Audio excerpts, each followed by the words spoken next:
solución. Aleluya. Aleluya. Gracias al Señor por su misericordia a nuestro favor. En el día de hoy quiero compartir, el tema de hoy que quiero compartir con ustedes se llama Familia del Reino. Así que quiero compartir al menos algunos tópicos acerca de la familia del reino. Saben que aquí el tiempo es limitado y nos reunimos para adorar al Señor y tenemos una palabra, pero una palabra siempre breve por causa del tiempo. Esperamos algún día de poder estar en algún auditorio donde uno pueda arrancar por la mañana, irnos a comer y regresar de nuevo a la palabra. Aleluya. Aleluya. Así que hoy quiero compartir con ustedes el tema de familia de reino. El diseño del Todopoderoso para la vida de sus hijos está diseñada para que en todas las áreas nosotros vivamos de manera correcta. Nosotros podamos agradar a Dios. Ustedes saben que hay una diferencia entre vivir en la religión y vivir conforme a los principios del reino. Para nosotros poder vivir conforme a los principios del reino necesitamos cambiar la mentalidad. Por eso algunas predicaciones, si se quieren, confrontan un poco. Y ocasionalmente la gente está pensando que eso ni nosotros que estamos predicando podemos vivir eso porque es un poco difícil, pero la mentalidad de la religión es esa. Es cuestionar y sentirse inferior y no tener la capacidad como para poder agradar a Dios y vivir conforme a los principios del reino. Ahora, la gente que ha dispuesto su corazón para vivir de acuerdo a los principios del reino de Dios, lo ve de otra manera y dice: hoy me confronta esa palabra, pero el próximo año yo pretendo ser una persona diferente.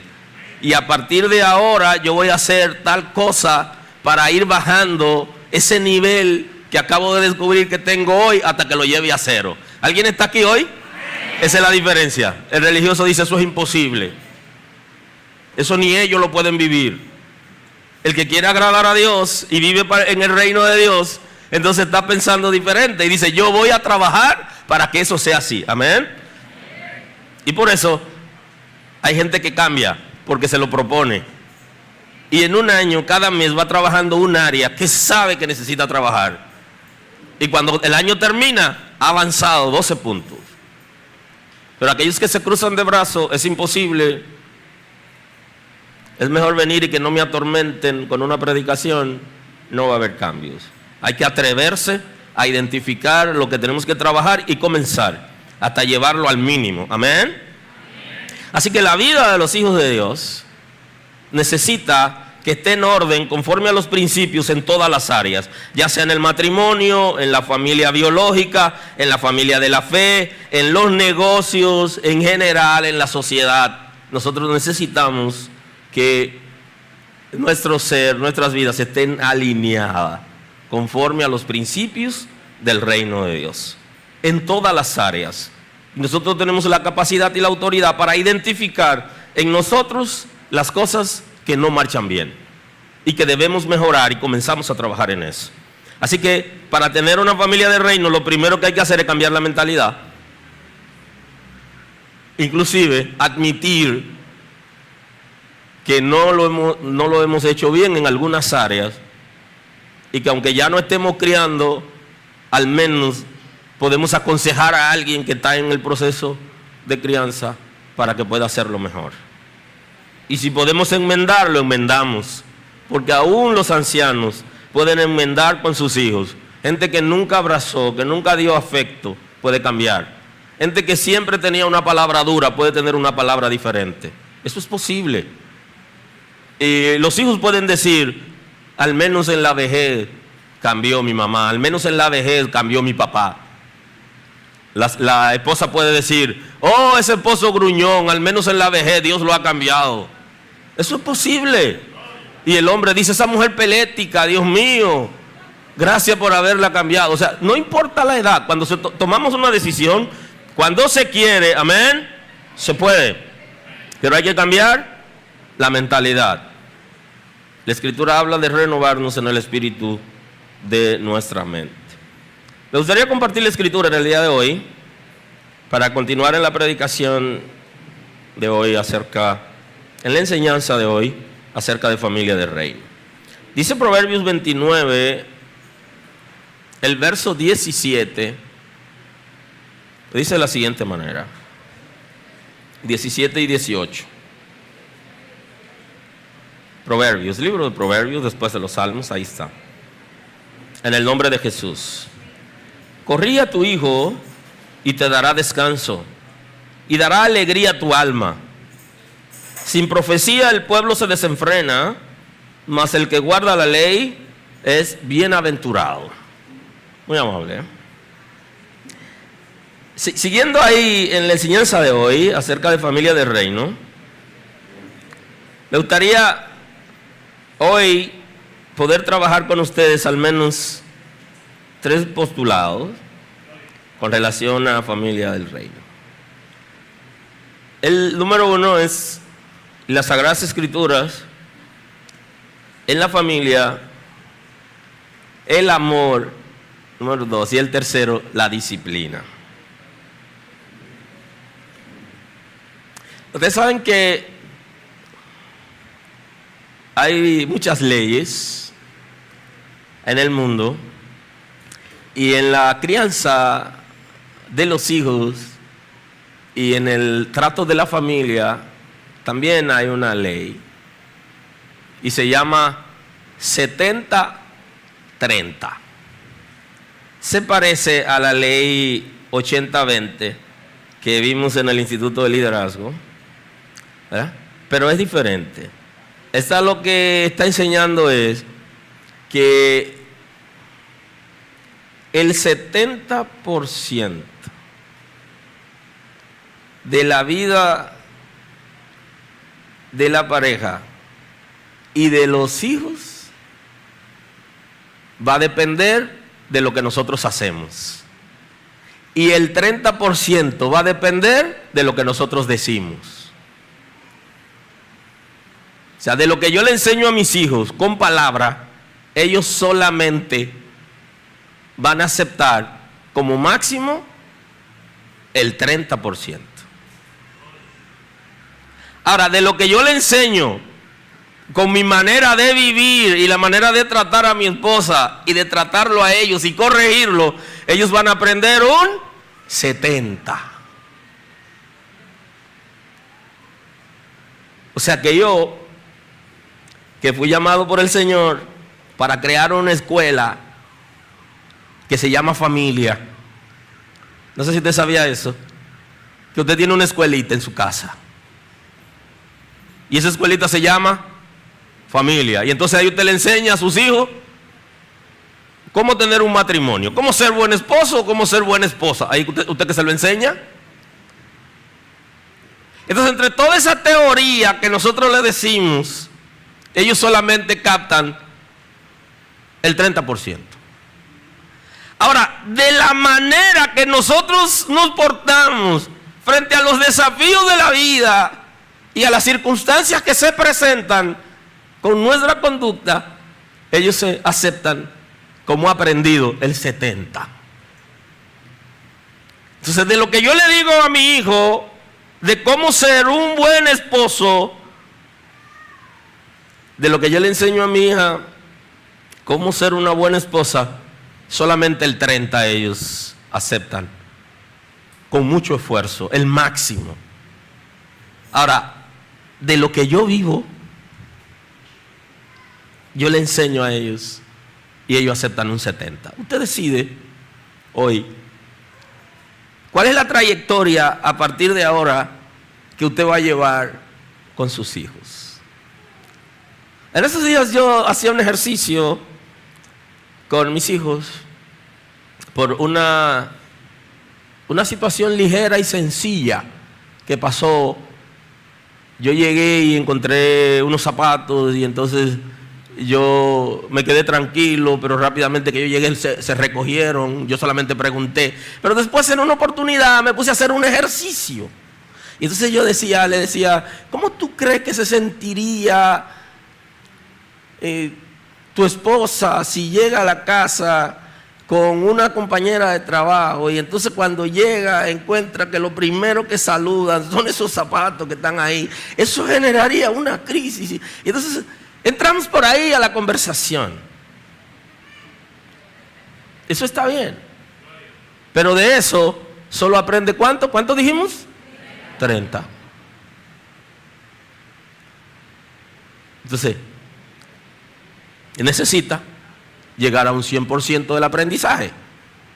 Los otros 70 va a depender de cómo lo hago yo. ¿Alguien está aquí hoy?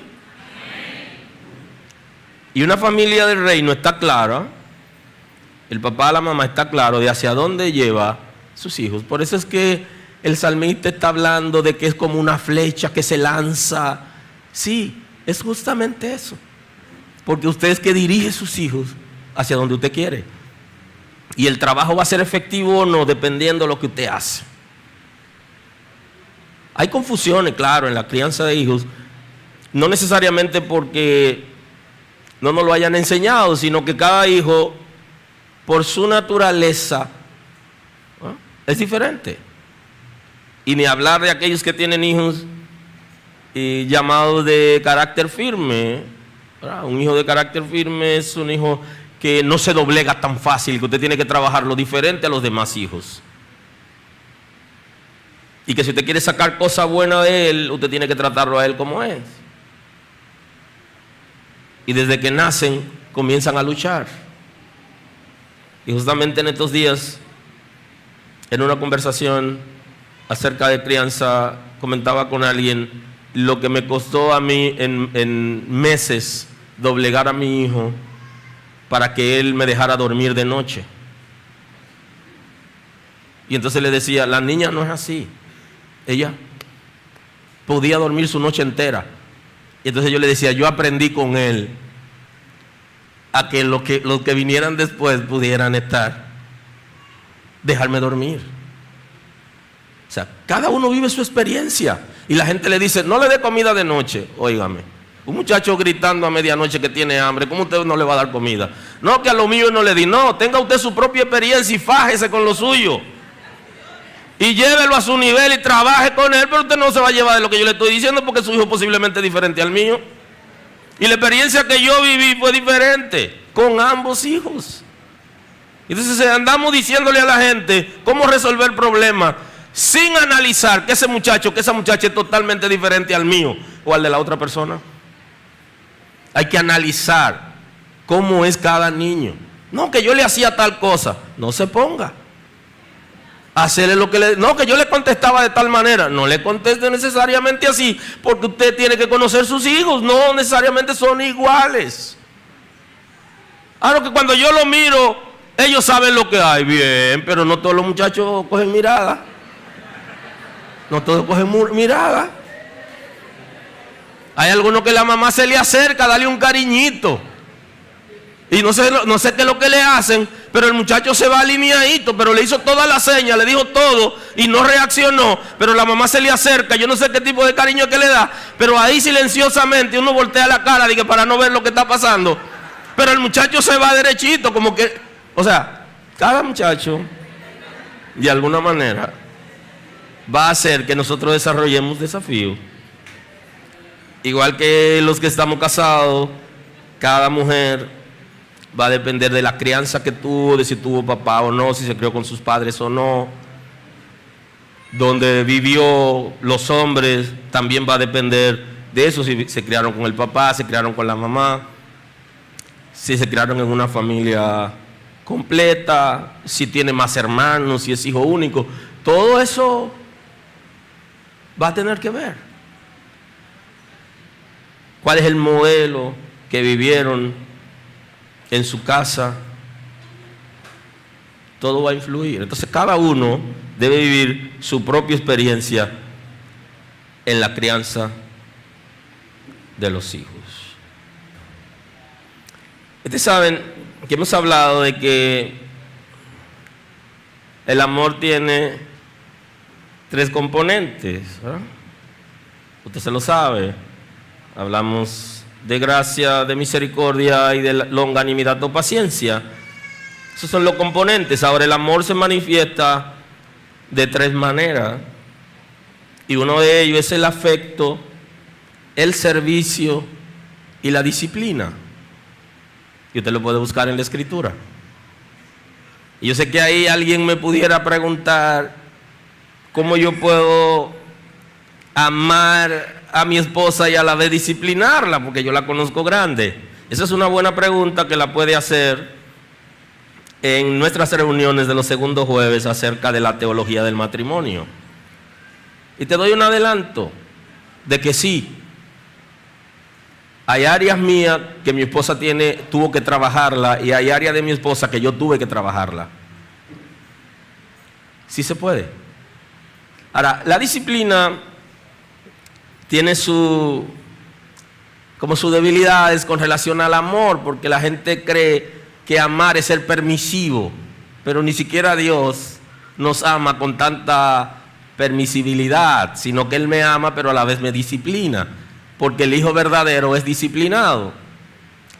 Y esto va para aquellas madres que están pidiendo un hijo al Señor, una hija, y cuando lo reciben no quieren tocarlo ni con el pétalo de una flor, no quieren disciplinarlo. Comience desde el vientre. Cuando el niño o la niña coge una posición que a usted le molesta, pásele la mano y dígale: a mami le molesta esa posición, ubícate en otra mejor para yo poderme sentir. O sea, comienza a disciplinarlo desde el vientre. De hecho, puede escuchar ya. Y ahí comienza disciplinando, y ya cuando nace no se deja aruñar del niño o de la niña. No se deja aruñar, sino que ya sabe que papi y mami le quitan la mano y le dicen: no, la mami se le da cariño, se acaricia, se le da beso, pero a mami no se le hace eso. Si no lo hace, cuando esté un poquito grande, entonces va a querer intentarlo, y ahí viene la situación. Que tenemos que comenzar desde que nacen, desde antes de nacer, desde que están en el vientre, para que ellos vayan aprendiendo que es necesario. Que sí, que el amor sí se manifiesta a través de el afecto. Y ojo con esto, las niñas y las adolescentes que están aquí, no se dejen tocar como señal de amor, que eso no es amor. ¿Okay? El afecto que hablamos es el trato de papá, de mamá, de los hermanos, con respeto a las partes íntimas tuyas. No te dejes tocar en una señal de amor, porque eso no es amor. Y ninguna persona debe hacerlo, ni papá, ni los maestros, ni algún líder de la iglesia, absolutamente nadie, porque eso no es amor. Eso es otra cosa. Eso es acoso, eso es abuso, eso es irrespeto, es desconsideración. El afecto que hablamos en el amor es el trato, es el acercamiento, es el apoyo, es el abrazo. Y aquí creo que le debo a las niñas y a las adolescentes de la casa, le debo una conferencia de cómo abrazar. Necesito enseñarle eso, creo que se lo había dicho antes, se la debo. Porque en el abrazo, en el toque, hay que saber hacerlo. En afecto. ¿Alguien está aquí hoy? Y es una responsabilidad de los padres, pero reforzado por la iglesia, la enseñanza acerca de cómo poder abrazar, cómo dar afecto a las personas que están cerca de nosotros. Inclusive hay adultos ya que se están quejando de que sus padres no fueron afectivos con ellos. Nunca lo abrazaron y le dijeron que lo amaban. O quisieron decir amor, pero dijeron que querían. Y le hizo falta eso, el beso y todo eso. Eso es importante. Y eso es parte del amor. Así se manifiesta el amor. Por medio del acercamiento físico. Y entre nosotros, la Escritura habla de beso santo, o sea que la misma familia de la fe puede ser afectivo. Y ocasionalmente no somos muy afectivos porque tenemos temores de lo que la gente pudiera decir y porque también hay gente que tiene su mentalidad corrompida y para ellos todo es malo y entonces dejamos de dar afecto por temores y no podemos vivir porque estamos muy pendientes al juicio que la gente pueda hacer de uno. Y lo importante es que Dios conoce la intención del corazón. Eso es importante, pero no debemos dejar de expresar el amor por medio de afecto y puede ser hembras y hembras, varones y varones y varones y hembras, o sea, porque somos hermanos, podemos tocarnos, abrazarnos, con limitaciones si se quiere, pero el afecto es parte de la expresión de amor. Si alguien me ama, pudiera tener deseo de abrazarme y no necesariamente porque la persona quiera un abrazo, porque lo interesante del abrazo es lo recíproco, ¿okay? Que yo doy a la vez recibo y a veces voy a abrazar a alguien, pero no lo voy a abrazar porque quiero abrazarla, sino porque yo necesito un abrazo. Pero otras veces no, a veces no es que yo necesito un abrazo, sino que yo quisiera darle un abrazo a alguien. Y eso es afecto. Y es una expresión de amor. Pero también está la expresión de amor de servicio. La Escritura nos enseña que el amor se muestra dando. Una familia del reino es una familia afectiva. Y aunque a usted no lo hayan abrazado, no le hayan dicho que lo aman, la mentalidad suya tiene que cambiar. Y no grite más, ni se queje más, ni diga que a usted no le dieron. Comience hoy y propóngaselo. Para el próximo año voy a lograr tal cosa y comience a trabajarla. Y usted lo logrará. Y deje ya de estar acusando a papá y a mamá y a los abuelos, que eso se quedó en el pasado. Sea usted responsable ahora de lo que usted está aprendiendo y de lo que Dios le está demandando. Y póngase como ejercicio, cada vez que viene a la iglesia, si usted nunca ha abrazado y no lo han abrazado, póngase como práctica abrazar 10 gente hasta que usted se vaya soltando. Y usted se va a ir soltando y soltando, ¿ah? Y comience a decirle a la niña, al niño que lo ama, hasta que terminará diciéndole a la esposa, porque vamos por parte, ¿verdad? Hasta que llegue. Ustedes saben que hay un desafío en los hijos, y es que nos hemos acostumbrado a que sean los padres que conquisten el corazón de nosotros. Pero si usted tuvo un padre que fue pasivo y que no pudo ir donde usted y conquistarlo, ahora usted necesita ¿qué cosa? Conquistar usted. Usted necesita conquistar el corazón de sus padres. Si ellos no fueron cercanos con usted, pero no puede permanecer lejos, ni quejándose de su pasado, sino atreverse a cambiar ahora en el presente. Y así poder enseñar a sus hijos cómo se trata los abuelos. Y ellos a la vez enseñarán a los de ellos cómo tratar a usted cuando sea abuelo. Porque estamos en una escuelita. El amor se muestra dando, es una expresión de servicio. Cuando usted ama, usted se entrega. Y se puede decir que muchos hombres fuimos tacaños hasta que nos enamoramos. Yo nunca pagué teléfono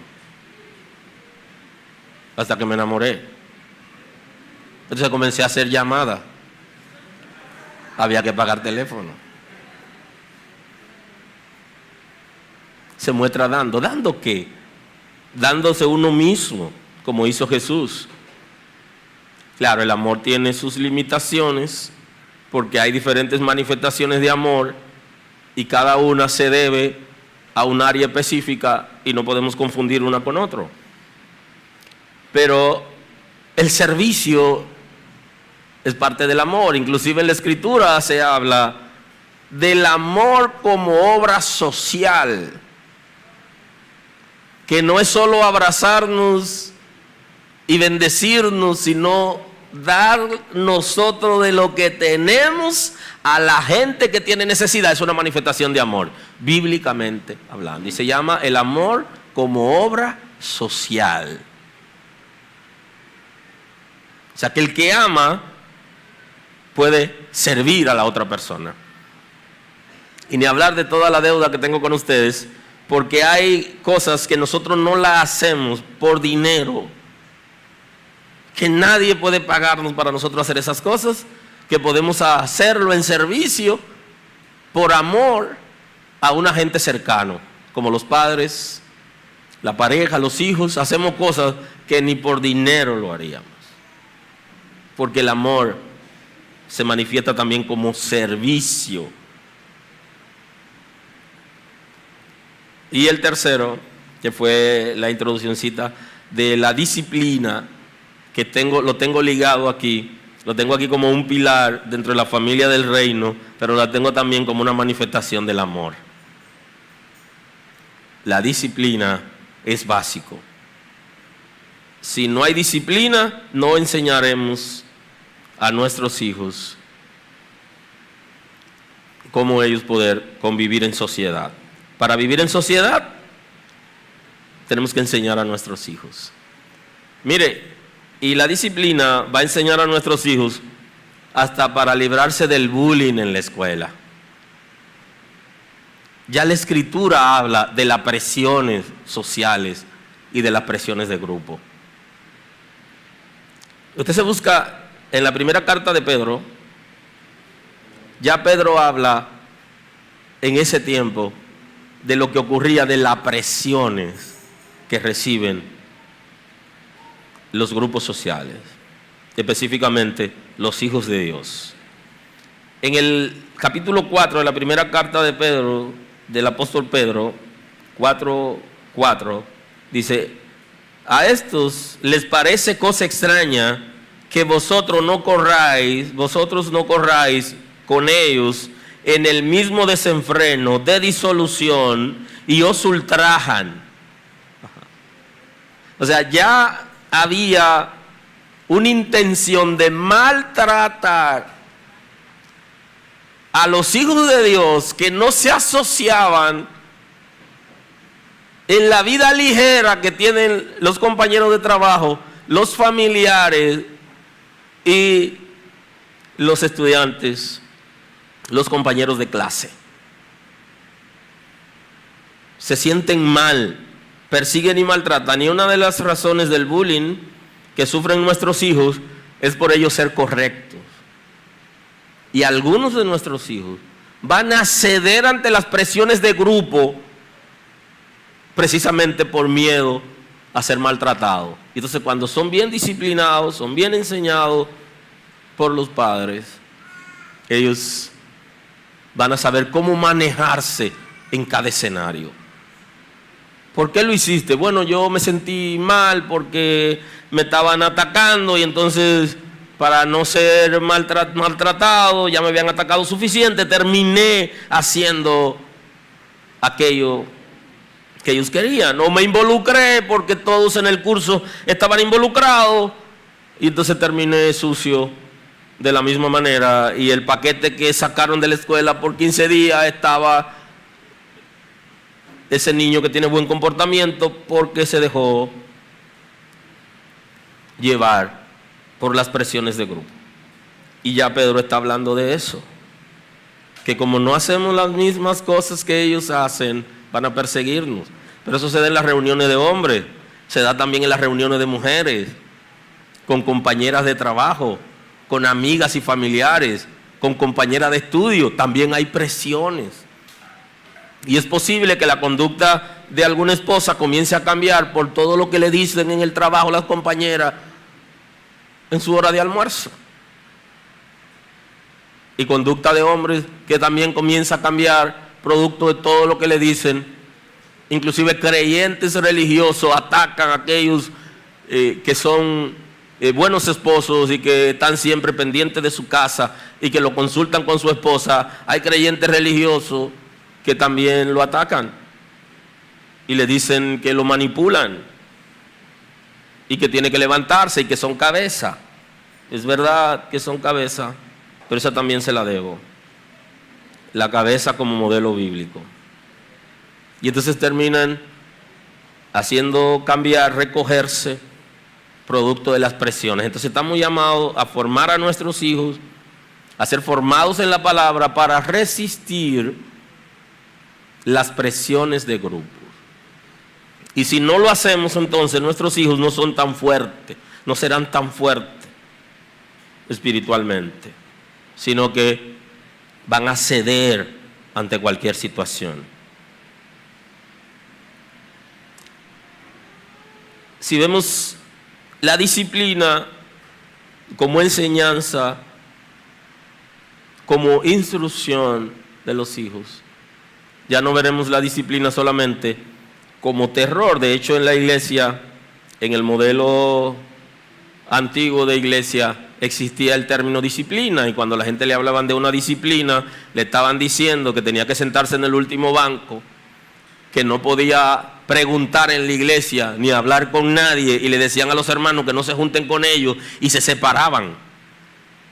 Ahora, el modelo bíblico de disciplina es cuando una persona ha cometido algún pecado o alguna falta que tiene que ver con principio, es instruir a la persona y ayudarlo a que la persona se restaure. Por eso la palabra disciplina está asociada con maltrato. Y no debería ser así, porque tenemos que aprender a disciplinar a nuestros hijos sin violencia. Y aquí voy a entrar en un tema que he estado analizando hace un tiempo, que es la razón de situaciones que están pasando en la sociedad, que todos estamos alarmados. Y es por lo mal llamado violencia necesaria. Así le han llamado. Violencia necesaria. Y yo le he llamado que ellos mal le llaman violencia necesaria. Y cuando analizamos el caso de la violencia, inclusive los hijos de Dios, la gente que está en las iglesias, comete violencia. Pero la violencia, bíblicamente hablando, es un comportamiento de impío, según Proverbios 10, 4 al 6. Ahí vamos a ver el texto, y ya en el 6 aparece la expresión: la mano diligente empobrece, mas la mano de los diligentes enriquece. El que recoge en el verano es hombre entendido, y el que duerme en el tiempo de la siega es hijo que avergüenza. Todo eso tiene que ver con disciplina, lo analizaremos en un momento. Pero vamos aquí. Hay bendiciones sobre la cabeza del justo, pero la violencia cubrirá la boca de los impíos. O sea que la violencia es un comportamiento de impío. Y la impiedad tiene que ver con vivir lejos de los principios del reino de Dios. De hecho, es el antónimo de piadoso. ¿Okay? De una persona que agrada a Dios, que vive de acuerdo a principios.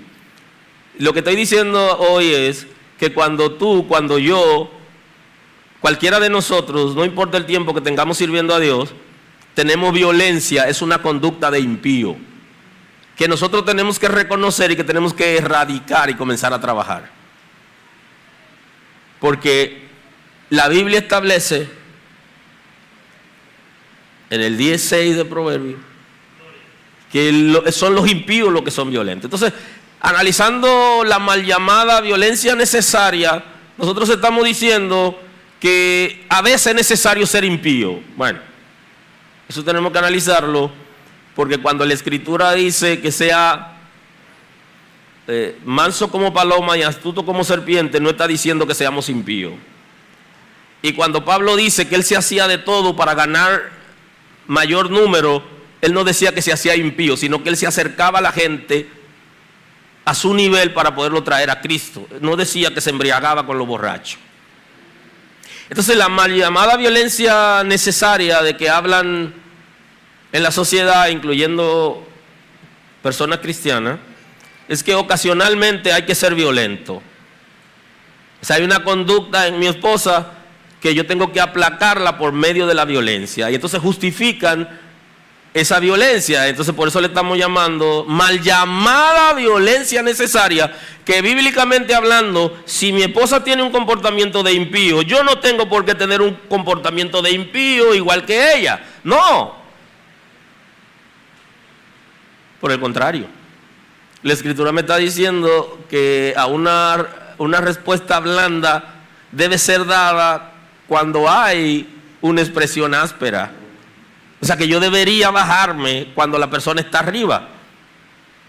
Lo que debemos observar hoy es que la violencia es impiedad en todo momento, aun cuando nosotros creamos que es necesaria.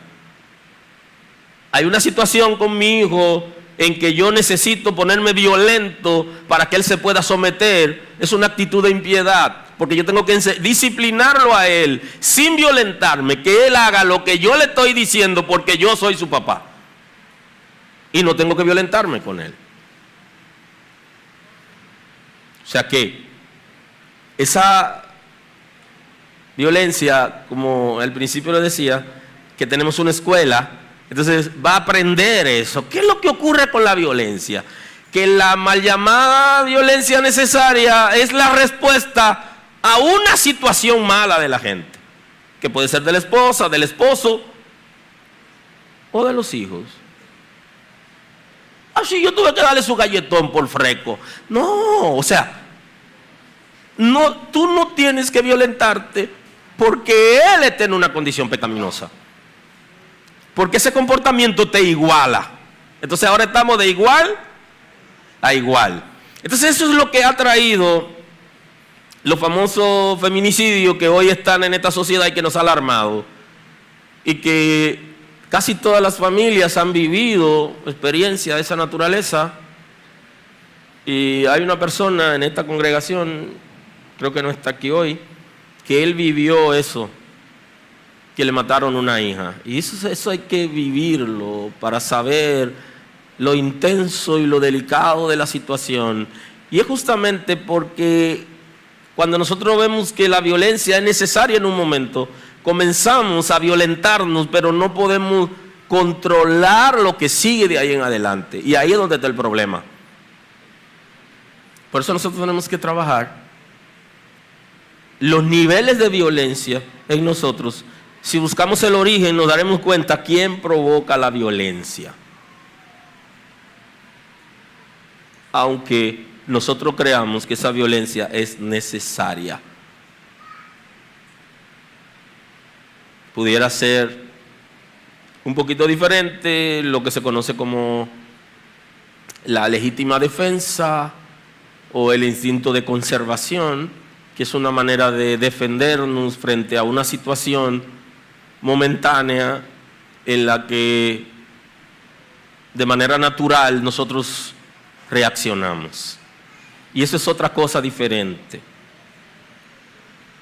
a la mal llamada violencia necesaria, que es la que nosotros analizamos como una respuesta a una situación de comportamiento inapropiado que se da con nuestros hijos y con la pareja.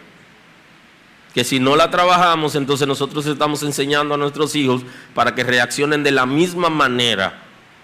Sí, porque yo le doy hoy con la correa, pero a su esposa él no le va a dar con la correa, le va a dar con el puño, porque yo le enseñé a violentarse.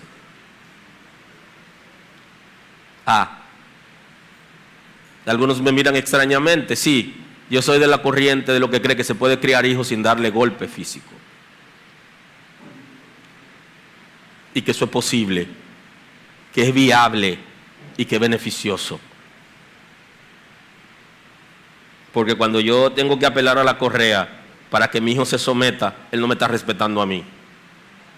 Y eso no es disciplina, eso es violencia. Si él me respeta, yo no tengo que darle golpe. Música, maestro. ¿A quién está respetando? ¿A mí o a la correa? Eso está claro. Entonces él, impotente, va a tener una respuesta con su hermano, con su hermana, y cuando se case, con su esposa, y va a comenzar un pleito en una violencia mal llamada necesaria, y termina muchas veces en muerte. ¿Y dónde se originó todo? En que nos criamos en un hogar donde había mucha violencia, y nosotros no sabemos pagar de otra manera que violentarnos cuando nos provocan o cuando es necesario.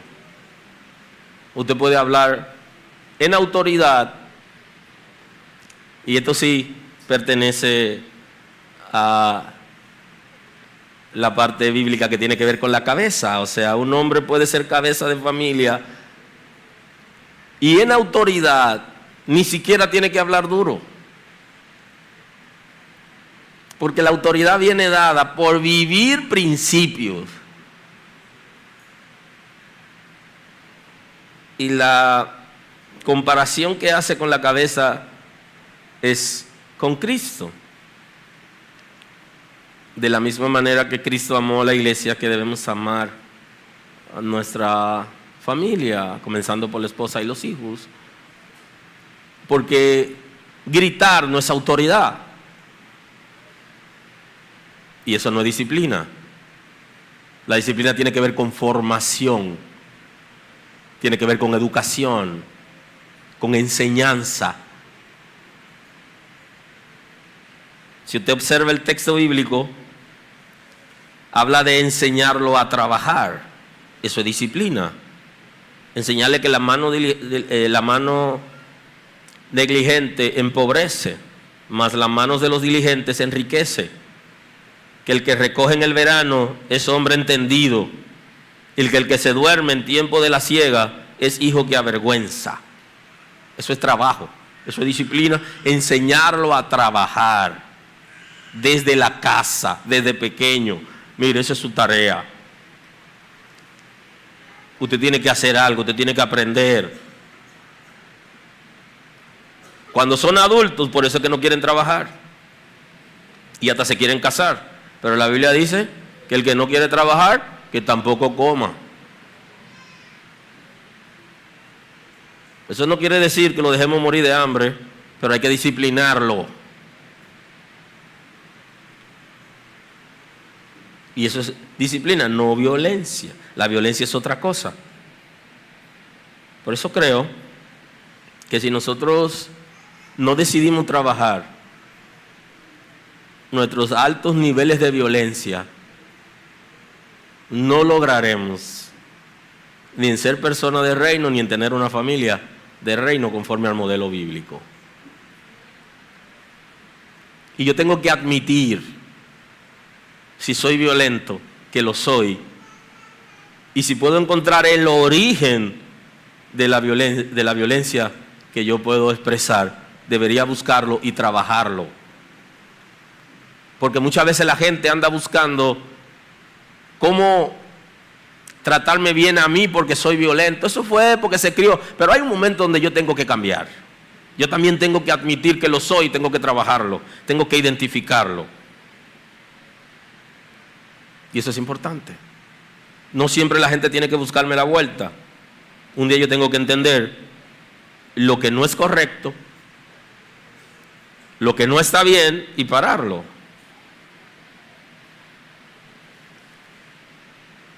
El primer elemento que trabajamos, que lo dejé para el último, tiene que ver con las Sagradas Escrituras. Una familia de reino está fundada en las Sagradas Escrituras. Eso no quiere decir que agarremos la Biblia y le demos a los muchachos por la cabeza con la Biblia, no. Eso no quiere decir que todos los problemas y las situaciones que él tenga lo echemos a pelear con Dios. No es eso. Mira que Dios te va a castigar, que Dios te va a hacer esto, que Dios te va a hacer aquello. Le va a coger miedo a Dios, porque el Dios que usted le está enseñando es un Dios que solamente sabe castigar, no sabe amar. Sea responsable y dígale: lo que tú estás haciendo me afecta a mí, afecta a tu mamá, afecta a esta familia y afecta a la sociedad. Y por ende tiene problemas con Dios. Dígale la verdad. Entonces usted nada más lo está echando a pelearse con Dios. Entonces Dios es el cuco ahora.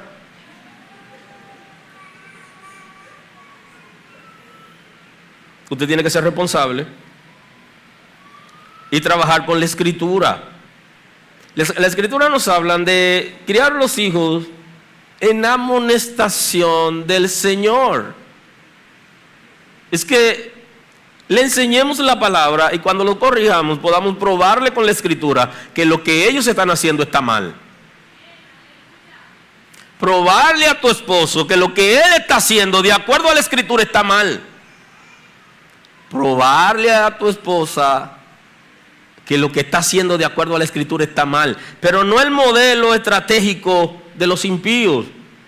El modelo estratégico de los impíos es venir donde el pastor a acusar a su esposa de que no son tan cristianas como dicen porque no hacen tal cosa. Eso es normal, pero ese no es el modelo que está hablando la escritura. Entonces ahí yo solo le pregunto, ¿y usted está viviendo eso que usted me está enseñando? No, yo soy impío, pero ella es y debe vivir. Bueno, pero vamos a comenzar nosotros para poder enseñárselo a los otros y demandarle. Ah, por eso que son así, porque ese pastor, claro.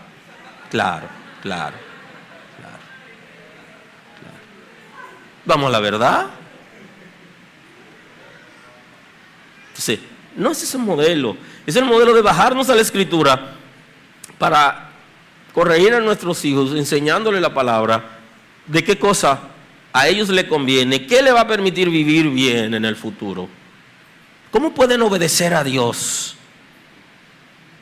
De eso se trata. Entonces dice el texto que tuvimos en el principio,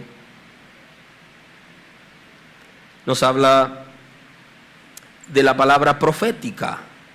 Y no olvide eso, que cuando no hay profecía, el pueblo se desenfrena y no vaya a interpretar la necesidad de la profecía como que alguien tiene que venir con una palabra que Dios te mandó. Nosotros aceptamos eso, pero la palabra profética nos la dio la escritura, ya está aquí en la escritura. Y usted tiene que enseñar a tu hijo, a tus hijos, y tiene que enseñar a tu esposa, a tu esposo, la palabra revelada. La escasez de la revelación escrita es lo que trae desenfreno. La escasez de eso. Creemos en que Dios utiliza a hombres y mujeres con una palabra en un momento determinado que está ligado al discernimiento muchas veces, y en otras ocasiones una palabra profética de algo que yo no sé, porque si yo lo sé y lo estoy viviendo es discernimiento, que yo no sé que Dios está diciendo que no se ha cumplido, eso sí creemos. Pero la escritura aquí está hablando de la enseñanza de Dios, de lo que dice la Sagrada Escritura, que si no enseña a tus hijos, si no enseña a tu esposo o a tu esposa lo que dice ahí, se va a desenfrenar.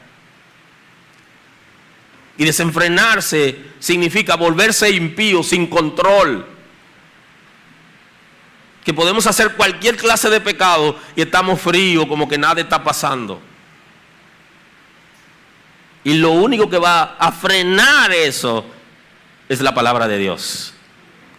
Tenemos que enseñársela a nuestros hijos, que ellos aprendan a conocer la palabra y a vivirla, y sobre todo nosotros iniciar viviéndola para luego entonces poder ellos absorber el 70 en su vida, porque ya el 30 se lo hemos dicho, ellos van a coger lo máximo 30 de lo que decimos y de lo que nosotros hacemos.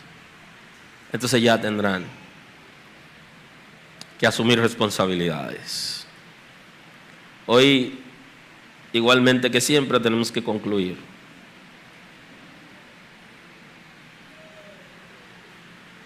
Y quiero concluir hoy con una actitud de arrepentimiento colectiva en esta casa, donde cada uno de nosotros debería asumir una responsabilidad hoy. Debemos bajar el nivel de violencia de la misma manera que bajamos el nivel de impiedad. Violencia verbal, violencia física, violencia psicológica. Vamos a bajar el nivel Es un ejercicio donde usted comienza bajando hasta que lo lleva a cero. Comprométase para cambiar su lenguaje, para bajar su tono. Comprométase con tener palabras que edifiquen, sazonadas con sal, a fin de dar gracias a los oyentes. Ya no insulte más a tus hijos, que no va a sacar provecho con eso. Lo está violentando y ellos lo que van es a dar violencia hacia afuera. No oprima a tu pareja. Vive en libertad como Cristo quiere. Vamos a bajar el nivel de violencia, el nivel de agresión. Vamos a bajar el nivel de agresión física. Si ustedes ven lo que dan pela, propóngase bajar a cero. Y párese en el espejo y diga: ay, Señor, gracias. En este mes mi hijo se ha portado mejor en la escuela, en la casa, y me ha escuchado. No tuve que darle, no tuve que golpearlo, no tuve que oprimirlo, no tuve que gritarle. Vamos a bajar ese nivel. Y si ya usted crió y usted era de lo que daba palo, abrace a su hijo y dígale: yo he aprendido otra cosa hoy. No haga lo mismo con tus hijos. Necesitamos bajar el nivel de violencia.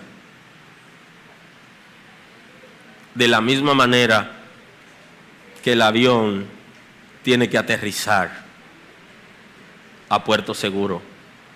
No tendremos una familia conforme al diseño de Dios, una familia de reino, si no decidimos bajar el nivel de violencia. Hay una violencia que se da de manera inconsciente, producto de situaciones personales, de ambiente. Me siento mal, alguien me hizo algo, pero yo le grito al que está cerca de mí: tienes que pagar esa cuava. Situaciones en la relación de pareja que se traduce en violencia con los hijos. Vamos a bajarlo, pero vamos a pedirle a Dios que nos ayude, porque la Escritura enseña que la violencia es impiedad. Así que la gracia de Dios sobreabunde en tu familia y que el Señor nos guíe, porque un día tenemos que dar cuenta. Y hay un grito que los padres tienen cuando sus hijos tienen mal comportamiento y dicen: ¿qué he hecho mal? No lo preguntes, analízalo. ¿Qué hiciste mal? ¿Dónde fuiste muy permisivo? ¿Dónde fuiste muy fuerte? ¿Por qué no pudiste disciplinar de la manera correcta? ¿Por qué no pudiste tratar a tu pareja en amor? Yo sé que el Señor nos guiará para nosotros dejar de gritar, para dejar de decir palabras duras que hieran, para dejar de golpear físicamente. El Señor nos ayudará. Pero usted tiene que tomar una decisión. Y usted tiene que ir delante de Dios a decirle: ¿quién es usted? ¿Cómo usted se siente? Y hablar de la impotencia que usted tiene y por la que usted es violenta, es violento. Y con esa sinceridad el Señor lo va a hacer. Y usted le va a pedir al Señor que le dé sabiduría, el Señor se la va a dar. Pero usted tiene que tomar una decisión.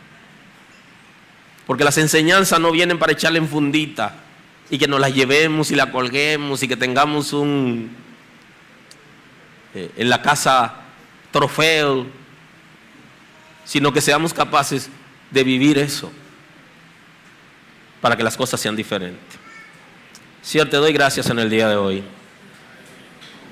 Quiero honrar tu nombre por tu misericordia a nuestro favor. Quiero bendecir esta casa en el nombre de Jesús. Bendecir las familias y los matrimonios de esta casa en el nombre de Jesús. Señor, que guíe cada familia